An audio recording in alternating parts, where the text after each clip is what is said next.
Muy buenos días y bienvenidos a La Trinchera en la mañana de este sábado 7 de diciembre de 2024. Son las 8:22, 7:22 en las Islas Canarias. Y antes de comenzar a repasar las principales noticias, os recordamos que nos gusta escuchar vuestras opiniones. Vuestras opiniones son la esencia de este programa. Hoy preguntamos, ¿sobrevivirá la Constitución de 1978?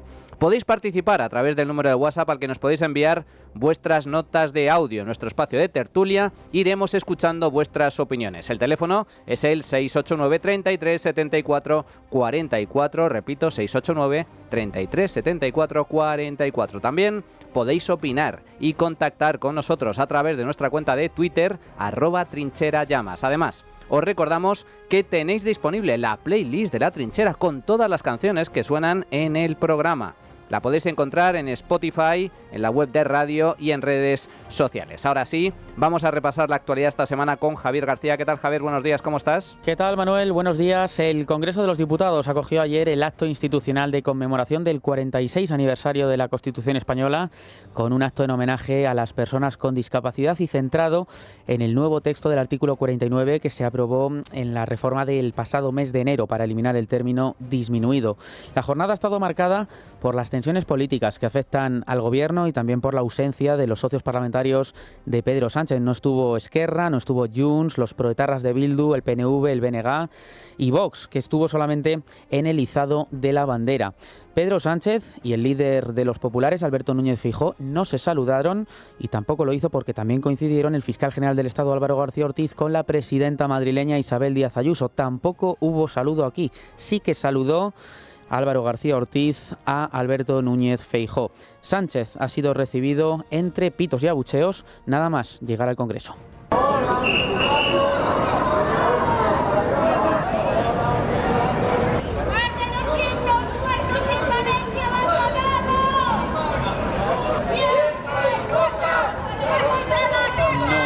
La primera vez que el líder de los socialistas recibe gritos por parte de los ciudadanos al asistir a diferentes actos institucionales. La última ocasión donde Pedro Sánchez fue recibido con estos gritos, con estos pitos, fue el pasado 12 de octubre con motivo de la celebración de la fiesta nacional y su asistencia al tradicional desfile militar. Ya son 2 años donde la presidenta del Congreso, ayer, Francina Armengol, la tercera autoridad del Estado, ha vuelto a hacer un discurso político en los actos institucionales por el Día de la Constitución.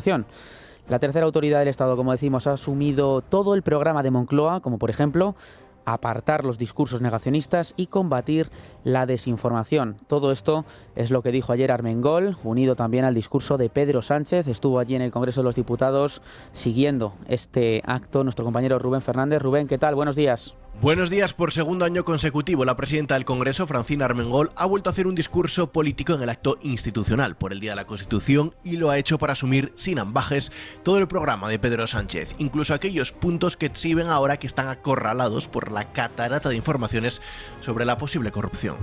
Nos urge combatir la desinformación porque erosiona los sistemas democráticos. La presidenta del Congreso ha alertado que los derechos son revocables y ha pedido actualizar y revigorizar, dice, los valores constitucionales, recordando que la Constitución se puede cambiar. Con nuestra Carta Magna no es inamovible, que su solidez le permite adaptarse a la realidad actual sin perder su valor. Esa revisión generosa y flexible, acorde con las necesidades de la sociedad a la que representa. Un discurso que entronca con el de Pedro Sánchez. Que la mejor manera de reivindicar nuestra Constitución es reformar algunos de sus artículos. Saben que este último fin de semana el Partido Socialista Obrero Español ha planteado en sus resoluciones reformas de la Constitución para blindar derechos ante un avance reaccionario. Y citando a la ponencia del Congreso del PSOE en Sevilla, ha pedido blindar el aborto, el matrimonio igualitario o la revalorización de las pensiones. La cuestión es si se quedará ahí porque sus socios no quieren cambiar la Carta Magna, sino una nueva. Tampoco parece que tienda la mano a la oposición, ya que Sánchez ha aprovechado la Dana de Valencia para criticar que el Partido Popular no cumple el artículo 45 de la Constitución, que asegura que los poderes públicos velarán por la utilización racional de todos los recursos naturales. elecciones. Porque lo que estamos viendo en muchos gobiernos autonómicos y también municipales, después del pasado 28 de mayo de las elecciones municipales y autonómicas, son gobiernos absolutamente negacionistas.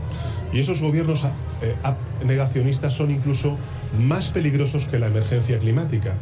Una vez que han finalizado los actos, en una conversación informal con los periodistas, el jefe del Ejecutivo ya ha optado por hablar de la posible corrupción que afecta a su familia y a su gobierno. Sánchez se ha victimizado afirmando que sufre un acoso político, mediático y judicial, o lo que es lo mismo, enmarca todas las novedades judiciales que cercan a varios de sus ministros, mujer y hermano, como una campaña orquestada para desgastarle. La estrategia de acoso está destinada al fracaso, ha afirmado, mientras ha elogiado la empatía, dice, del votante progresista con lo que estamos sufriendo. Incluso ha pronosticado que cuando llegue el momento de las elecciones habrá un rechazo aún mayor. Gracias, Rubén. La jornada también ha contado con la asistencia del presidente de la Generalidad de Cataluña, Salvador Illa, y rompió así con años de ausencia de líderes catalanes en este tipo de actos, interpretándose como un gesto hacia la normalización institucional. Y mientras, Alberto Núñez Feijóo ha acudido al evento respaldado por los presidentes autonómicos del PP. Entre ellos se encontraba Isabel Díaz Ayuso, de Madrid, Alfonso Fernández Mañueco, Castilla y León, Fernando López Miras, de Murcia, e incluso estuvo también Jorge Azcón, de Aragón. Esta presencia conjunta del Partido Popular evidenció la unidad y la fortaleza del PP en un momento político clave, como los que estamos viviendo en estos últimos meses. Durante su intervención, Feijóo criticó al presidente Pedro Sánchez, afirmando que el Gobierno no puede celebrar la Constitución un día y luego al día siguiente despreciarla. Buenos días. Alberto Núñez Feijóo acusa a Pedro Sánchez de ser el gobierno que más ha atacado a la Constitución, a los jueces y a la libertad de expresión, y le advierte, en pleno cerco por la corrupción, de que en España nadie es más que nadie. Hoy, por tanto, es un gran día para recordar la separación de poderes. Es un gran día para recordar la independencia del Poder Judicial. Es un gran día para recordar que en España nadie es más que nadie. Por mucho presidente del gobierno que seas, por mucha familia que tenga el presidente del gobierno o por muchos problemas que tengan los ministros que conforman el gobierno. Tras comparecer públicamente ante los medios, el líder del PP ha anunciado en conversación informal con periodistas durante la celebración del Día de la Constitución que estudian citar al empresario y comisionista de la trama, Víctor de Aldama, después del tour mediático que está protagonizando y de su declaración ante la Audiencia Nacional señalando a la mitad del gobierno. Una comparecencia que no se produciría en ningún caso antes de que acabe el año y que estudian de cara a 2025 para ejercer más presión sobre el Ejecutivo. Esto solo acaba de empezar, ha dicho el líder de la oposición en conversación informal con periodistas en el Día de la Constitución, asegurando además que la legislatura ya no da más de sí. Dice el líder del PP que la ansiedad habita en Moncloa ante el paseillo judicial que afronta el entorno de Sánchez y siguen sin tirar la toalla de cara a una posible moción de censura, aunque admiten que no dan los números. Muchas gracias, Maite Loureiro. Como vemos, el caso Koldo y Aldama ha sobrevolado el acto de la Constitución. Varios ministros del Gobierno han salido en defensa del Ejecutivo y con el argumentario habitual de Moncloa. Óscar Puente, ministro de Transportes, y María Jesús Montero, ministra de Hacienda. Precisamente, María Jesús Montero respondía a los periodistas brevemente a las palabras de Víctor de Aldama de que se comprará pomada después de que la vicepresidenta dijera que pondría la mano en el fuego por su jefe de gabinete, Carlos Moreno, así como también por Santos Cerdán. ¿Está preocupado por las declaraciones de Aldama? En absoluto. ¿Les dan credibilidad? Ninguna.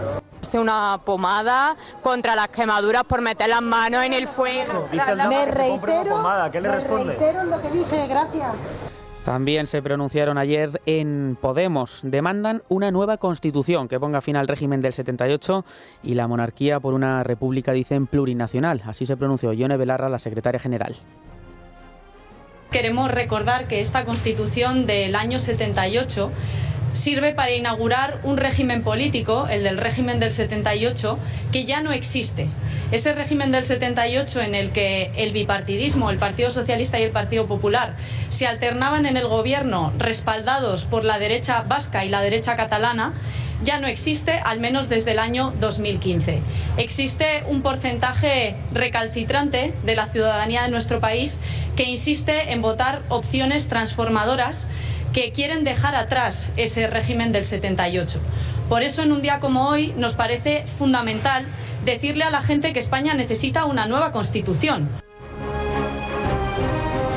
¿Ya te gustaría a ti, Ione Belarra, que se cambiara la Constitución, se eliminara la monarquía, pasase esto a ser una república, para que tú puedas ser elegida presidenta republicana? Ya te gustaría a ti. Pero los españoles no quieren eso, al menos la inmensa mayoría de ellos. Y vosotros, Podemos, ya no pintáis nada. Estáis a punto de desaparecer. Vuestro apoyo es mínimo. Habéis vuelto al punto de partida, donde siempre estuvo la izquierda radical, con 20 diputados como máximo. Es lo que tenía Izquierda Unida.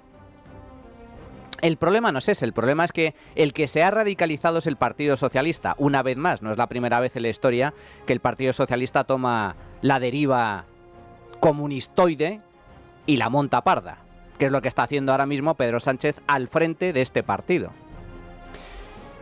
El régimen del 78 sigue vivo, la Constitución sigue viva y la Constitución es fundamental. La Constitución no se toca. Mejor no tocar lo que funciona. Y la Constitución ha funcionado razonablemente bien.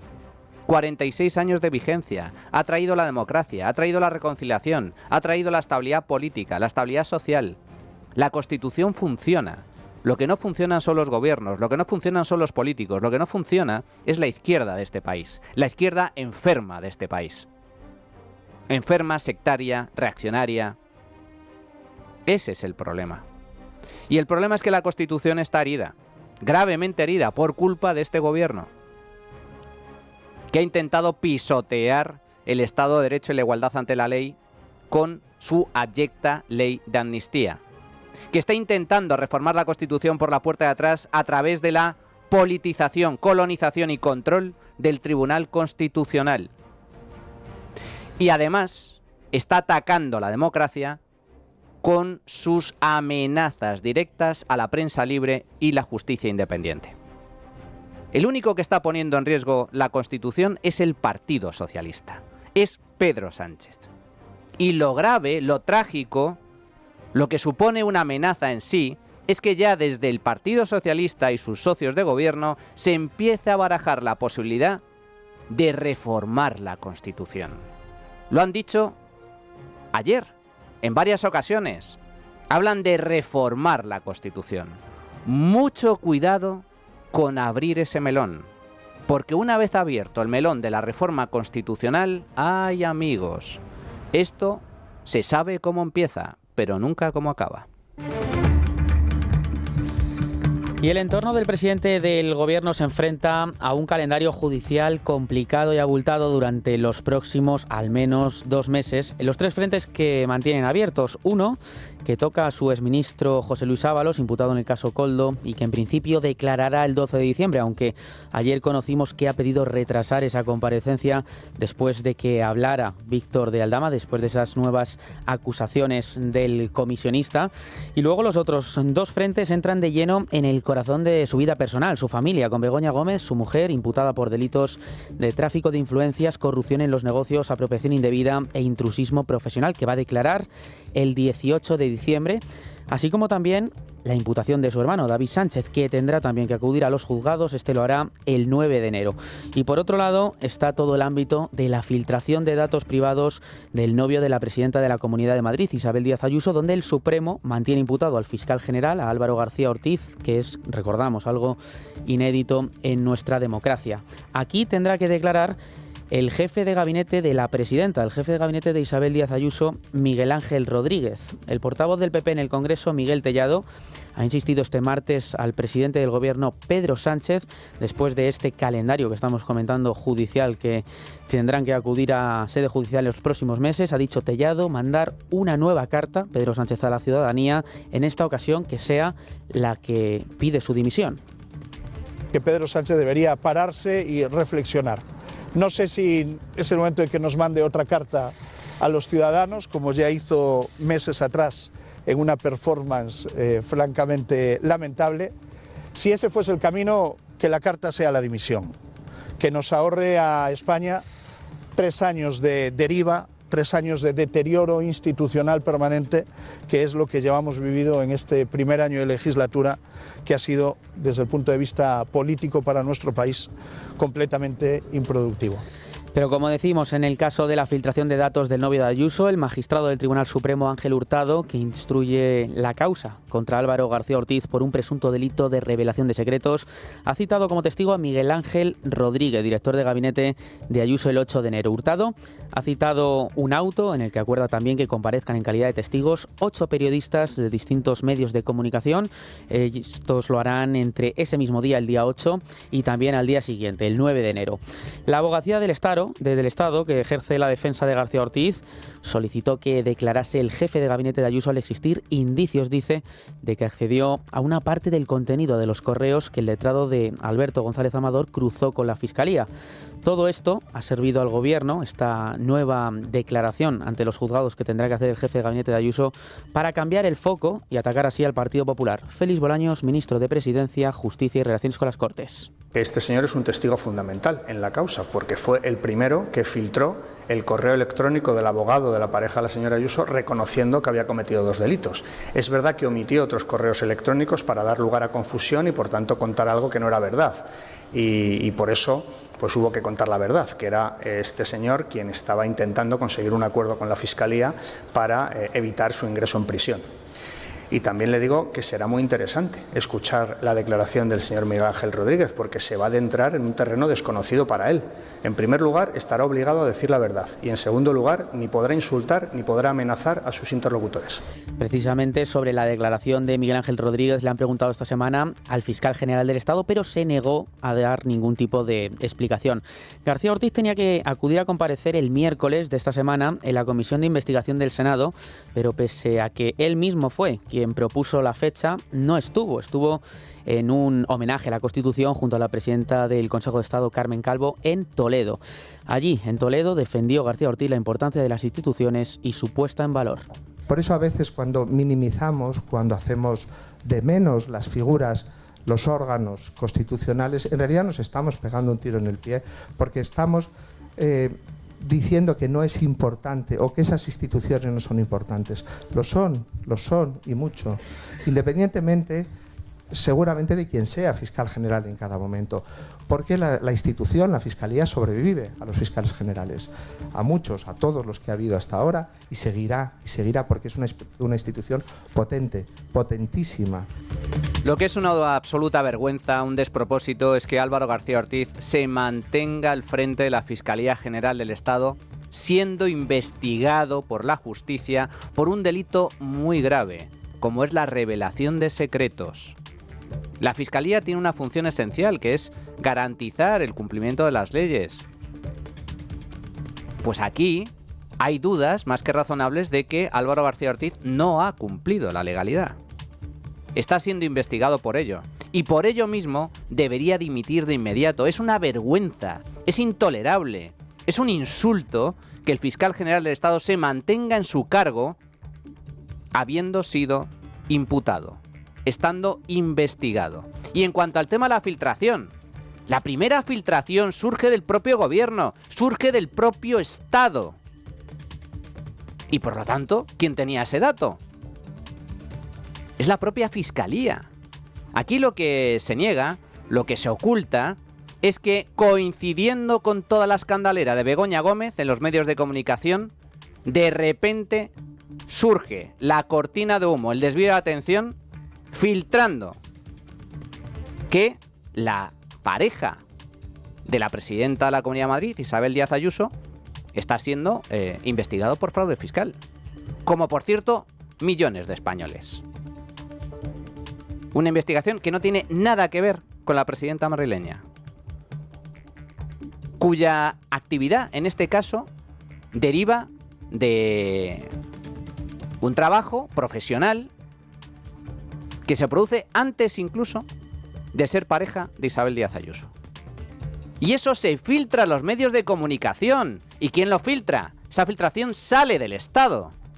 Se monta la cortina de humo para desviar la atención.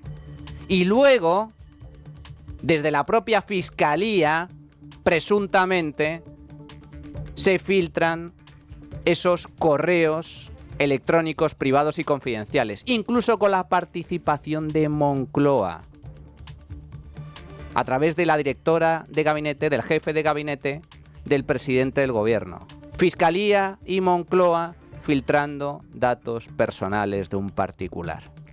Eso no sucede en ningún país serio. Y en caso de que sucediese, automáticamente todos los responsables, todos los implicados serían inmediatamente cesados.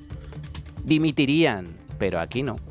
Y hemos escuchado, Manuel, además a la presidenta de la Comunidad de Madrid, a Isabel Díaz Ayuso. Lo hizo el lunes en una entrevista en Antena 3. Allí aprovechó para cargar directamente contra el presidente del gobierno, Pedro Sánchez, y habló también de operación de Estado contra ella.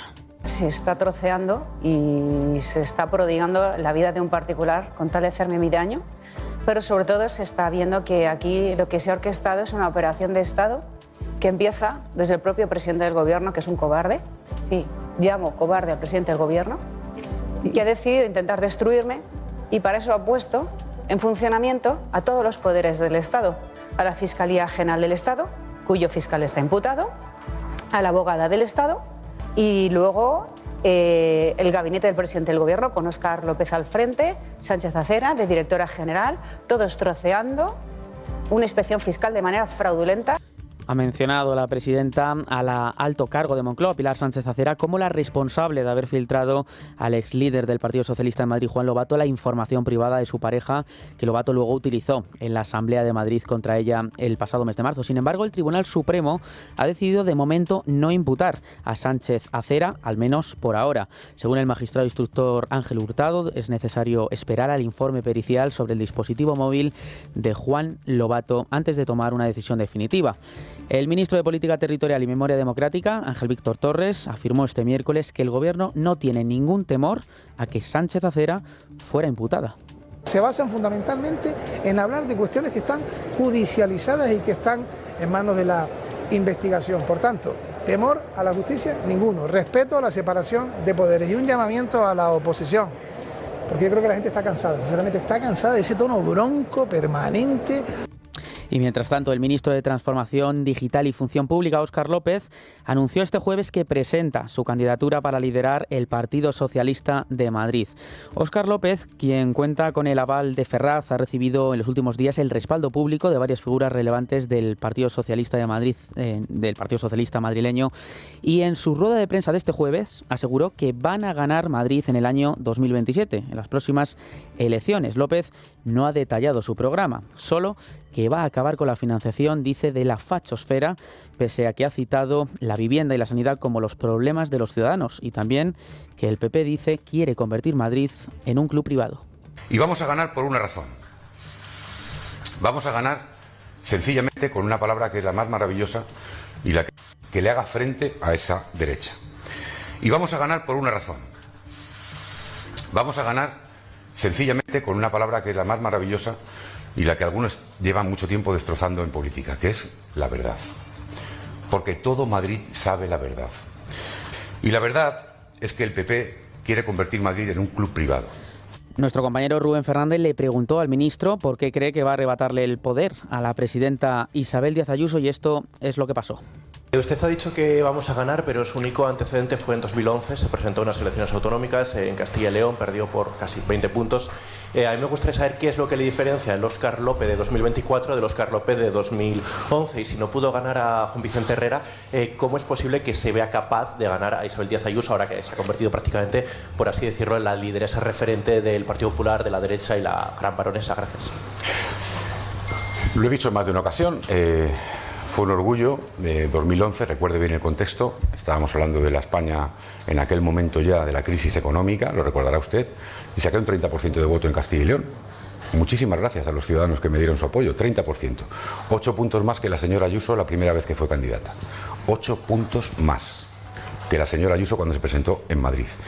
¿Qué ha cambiado en mí del año 2011 a hoy? Lo mismo que en usted y en la que todos de esta sala. Me considero mejor que entonces. He aprendido muchas cosas. He cometido errores, lo he contado.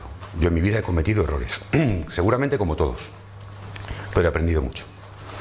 Y desde luego me considero mejor hoy que hace 8 años, como todos los que estamos en esta sala, seguramente. Esto es lo que le contestó a nuestro compañero Rubén. Pero ¿quién es Óscar López? Bueno, fue jefe de gabinete de Pedro Sánchez entre los años 2021 y 2024 y en 2011 secretario general del Partido Socialista de Castilla y León. Así se dispuso a pedir el voto por Rubalcaba en las elecciones generales después de Zapatero en el año 2011. Dijo, concretamente Óscar López, que había 3 argumentos de peso, dijo de mucho peso, para votar al Partido Socialista. Y les voy a dar 3 argumentos de peso, de mucho peso, para votar el próximo domingo. Uno tiene que ver con las pensiones, otro tiene que ver con el subsidio, las ayudas por desempleo, y otro tiene que ver desempleo, pensiones, y el tercero tiene que ver... No, ahora se lo diré. Voy a empezar por donde he empezado. Luego les digo los 3. Sanidad. No. Bueno, perdonen, me he quedado mal. Bien. Bueno, y vamos con más asuntos. Esta semana no ha habido sesión de control al Gobierno en el Congreso de los Diputados, sí la ha habido en el Senado. El pleno de este martes estuvo marcado por la actuación del Partido Popular, liderada por su portavoz Alicia García, quien movilizó a su bancada para formar prácticamente un coro. De esta manera, la portavoz lanzaba una pregunta al aire relacionada con las polémicas judiciales de Pedro Sánchez y estas eran respondidas por los populares. ¿Está la mujer del presidente imputada? Sí. ¿Está el hermano del presidente imputado? Sí. ¿Está el todopoderoso número 2 imputado? Sí. ¿Está el fiscal general del Estado imputado? Sí. ¿Pueden estar imputados ministros cercanos a la filtración con cianuro? Sí. Señor Bolaños, esto no son bulos, esto es corrupción por aplastamiento. Le agradezco su intervención, porque esta performance ha sido tan grotesca y tan ridícula que al menos nos ha divertido. Ustedes quieren un partido de Estado y de gobierno, fíjense, haciendo charlotadas. Gracias. También fue protagonista la nueva vicepresidenta del Gobierno, Sara Gessen, quien se estrenó en una sesión de control. La nueva ministra tachó de falsedad las acusaciones del PP de haber conseguido subvenciones para la empresa de su marido y quiso dejar claro que su familia no ha recibido ninguna subvención de su ministerio desde que fue nombrada en 2020.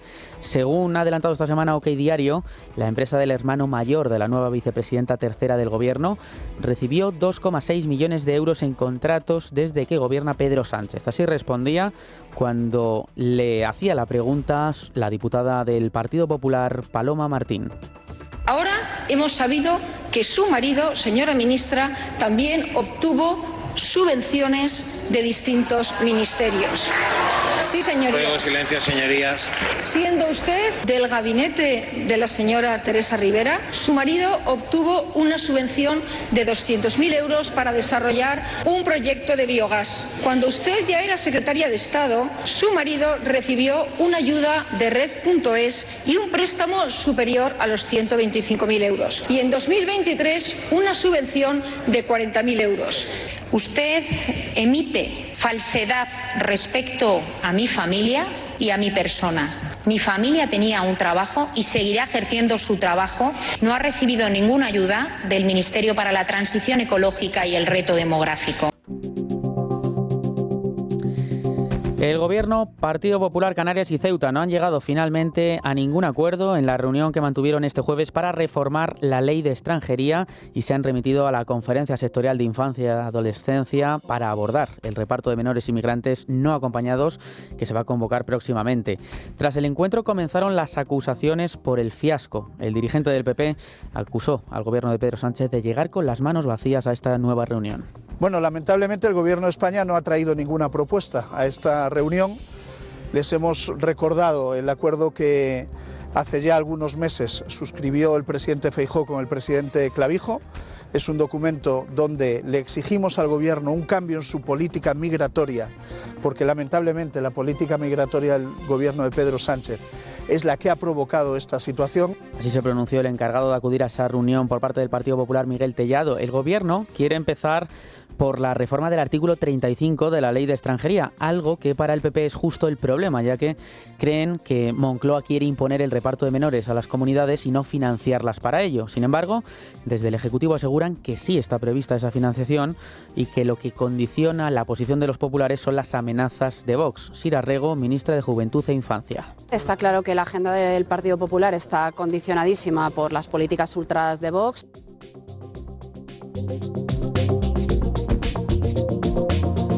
Precisamente la inmigración es uno de los principales choques entre PP y Vox. Los presupuestos de 5 comunidades autónomas gobernadas en minoría por el PP están en el aire, es decir, todas las comunidades donde los de Feijóo necesitan sus apoyos, excepto en Valencia, que sí que han salido adelante para hacer frente a la reconstrucción trasladana.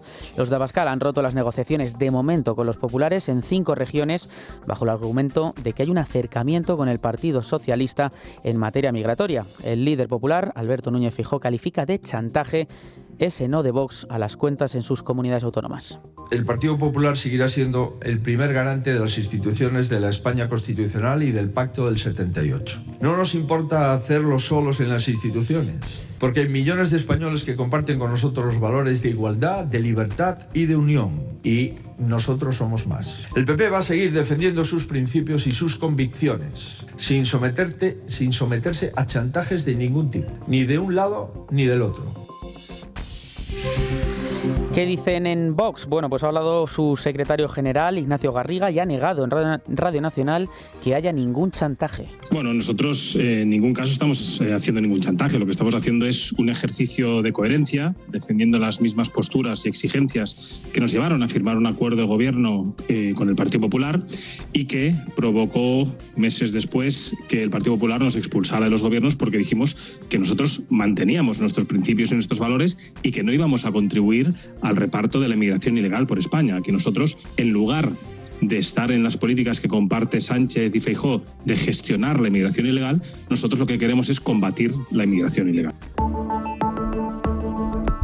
Más asuntos. Los actuales miembros del Consejo de Administración de Radio Televisión Española van a pasar a cobrar 125.000 euros al año por su puesto como consejeros. Hasta ahora los miembros del anterior Consejo de Administración percibían una cantidad de unos 11.000 euros al año, ya que no se dedicaban a tiempo completo. Pero tras el nuevo decreto ley que ha impulsado el Gobierno de España con el apoyo de sus socios parlamentarios, los consejeros tendrán dedicación plena y estarán sometidos al régimen de incompatibilidades de la Administración Pública. Vamos a conocer todos los detalles. Adrián Pajares, ¿qué tal? Buenos días. Buenos días. Tras el nombramiento de José Pablo López como nuevo presidente de Radio Televisión Española con los votos del PSOE y de sus socios de gobierno y el escándalo del millonario contrato de Broncano, 28 millones por 2 temporadas y unos 90.000 euros por programa, el gasto en salarios de los nuevos consejeros de la televisión pública podría elevarse por encima de los 3 millones de euros anuales. No en vano, Elena Sánchez, anterior presidenta del Consejo, llegó a percibir más de 200.000 euros. Además, todos los consejeros seguirán cobrando otros complementos como dietas de alojamiento, manutención o gastos de viaje por valor de casi 1.000 euros al mes.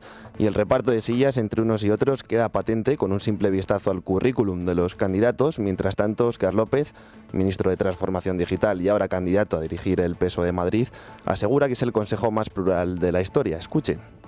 Siempre que hemos debatido sobre televisión pública ha habido polémicas sobre las televisiones gubernamentales. Quiero reforzar la idea del papel parlamentario de este decreto. Con este decreto, lo dije el día que lo presenté en el Consejo de Ministros, lo reitero hoy a la Cámara, habrá el Consejo de Administración más plural de la historia de Radio Televisión Española. Sin embargo, los consejeros pactados por el PSOE y sus socios figuran: Esther de la Mata, directora de comunicación de Félix Bolaños; Angélica Rubio, directora del Plural y conocida tertuliana, que en su día llegó a ser directora de coordinación informativa de José Luis Rodríguez Zapatero; Rosa León, es concejal socialista en el Ayuntamiento de Madrid; y la escritora y periodista Mercedes de Pablos, muy vinculada a Canal Sur y es concejal en el Ayuntamiento de Sevilla. Por lo que respecta a los nombres elegidos por los socios de Pedro Sánchez, figuran Sergi Sol, ex jefe de prensa de Oriol Junqueras, o Miquel Calçada, candidato de Junts. Ambos son dos de los más destacados propagandistas del golpe de Estado del 1 de octubre y dos de los comisarios políticos más importantes del proceso. El PNV, por su parte, ha nombrado a María Roncesvalles, parlamentaria foral entre 2019 y 2023. En cuanto a los nombres seleccionados por Sumar, están Marta Rivas y Maite Martín, esta última representante de Comisiones Obreras, y mientras tanto Podemos ha optado por Mariano Mariano Muniesa, locutor musical que fue en las listas de Pablo Iglesias en la Comunidad de Madrid en 2021 y que hasta día de hoy cuenta con un programa en el canal del propio Iglesias. Por lo tanto, esta es una más del Gobierno para colonizar las instituciones. Gracias, Adrián. Y además vamos con el cambio también que habrá en política de comunicación del Gobierno, porque Moncloa ha destituido a Francesc Vallès como secretario de Estado de Comunicación y lo sustituye por Ion Antolín, periodista y actual director de comunicación del PSOE. Durante 3 años en los que Vallès ha estado al frente de la política comunicativa del Gobierno, esta se ha caracterizado por argumentos prefabricados, por vetos a varios medios de comunicación, ya que en los últimos meses ha sido la Secretaría de Estado de Comunicación la encargada de repartir los turnos. Del entorno de Vallès salen términos que Sánchez ha incorporado, como los que hemos escuchado en estas últimas semanas, como fachosfera o incluso la máquina del fango.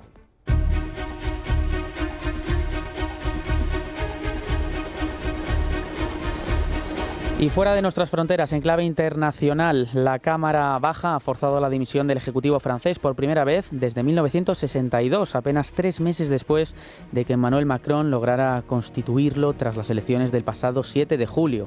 Los votos de la izquierda y del partido de Marine Le Pen han aprobado la moción de censura contra Michel Barnier, que obliga a Macron a contener a una de las partes con la designación del próximo candidato a primer ministro, después de confirmar que no habrá un adelanto electoral. Vamos a conocer todos los detalles. Ignacio Bravo, buenos días. Buenos días. La inestabilidad política se ha apoderado del Parlamento francés, al igual que lo hiciera hace poco más de un mes en Alemania también, debido a la enorme fragmentación política que vive en ambos países europeos. En esta ocasión la afectada ha sido la República Francesa después de la sorprendente alianza entre Marine Le Pen y el bloque izquierdista para votar a favor de la moción de censura contra Michel Barnier. Ambos partidos han cruzado sus líneas rojas para expulsar de la Asamblea al candidato designado por Emmanuel Macron hace pocos meses. Tras la noticia, el propio presidente se ha dirigido a los franceses a través de un mensaje televisado. Yo siempre he asumido todas mis responsabilidades, de las decisiones buenas, pero también por los errores que he podido cometer. Pero no asumiré jamás la irresponsabilidad de los demás, especialmente de los parlamentarios que han escogido hacer caer los presupuestos y el gobierno de Francia a unos días de las fiestas de Navidad. Macron ha evitado hacer autocrítica sobre lo sucedido, todo lo contrario, ha reforzado su legislatura, la cual pretende terminar, según ha confirmado en la televisión, ante las dudas sobre su posible dimisión. Su mensaje, desmarcado de cualquier signo de arrepentimiento o de culpa, fue firme contra la izquierda y Marine Le Pen, a quienes ha calificado de cínicos y de solo buscar el interés político. Marine Le Pen, por su parte, defiende que han votado la moción de censura porque los franceses están siendo despreciados. Vamos a presentar una moción de censura y vamos a votarla porque el pueblo francés está harto, están hartos de ser despreciados, están hartos de ser maltratados y no podemos dejar la situación tal y como está. Y por eso vamos a utilizar la fuerza que nos dan nuestros 11 millones de votos. El siguiente paso para Francia será la designación de un nuevo primer ministro que represente el interés general no solo del país, sino también de la Asamblea, pues Macron tiene trabajo por delante porque deberá elegir a un candidato de consenso para ambos partidos para evitar la censura de estos en el Parlamento francés. Gracias, Ignacio. Y el Tribunal, un apunte más, el Tribunal Constitucional de Rumanía ha anulado este viernes la primera vuelta de las elecciones presidenciales del pasado 24 de noviembre, ganadas por el pro-Kremlin Călin Georgescu, por lo que el proceso electoral va a tener que ser repetido. La decisión judicial sume al país en el caos institucional. El actual presidente se quedará en el cargo y nombrará un nuevo primer ministro que a su vez decidirá el nuevo calendario electoral. La decisión del tribunal podría erosionar las instituciones, desencadenar protestas callejeras y, en última instancia, poner incluso en peligro el rumbo pro-occidental del país, según comentan algunos analistas. El anuncio de la suspensión no ha venido acompañado de los motivos de esta anulación de los resultados. El máximo Consejo de Seguridad de Rumanía desclasificó el miércoles documentos que decían que el país fue blanco de agresiones, ataques híbridos rusos durante el periodo electoral. Una red de 25.000 cuentas de TikTok y grupos en Telegram coordinados desde el año 2022, el año de la invasión rusa a gran escala, amplificaron la proyección del candidato, que se ha mostrado crítico con la ayuda a Ucrania. Bueno, pues como vemos, el panorama internacional también está candente, lleno de turbulencias. Francia, Bulgaria, Corea del Sur, en fin, y también en España. Así que bueno, llegados a este punto, hacemos una pequeña pausa y regresamos de inmediato con el tiempo de tertulia. La trinchera de llamas. Es Radio.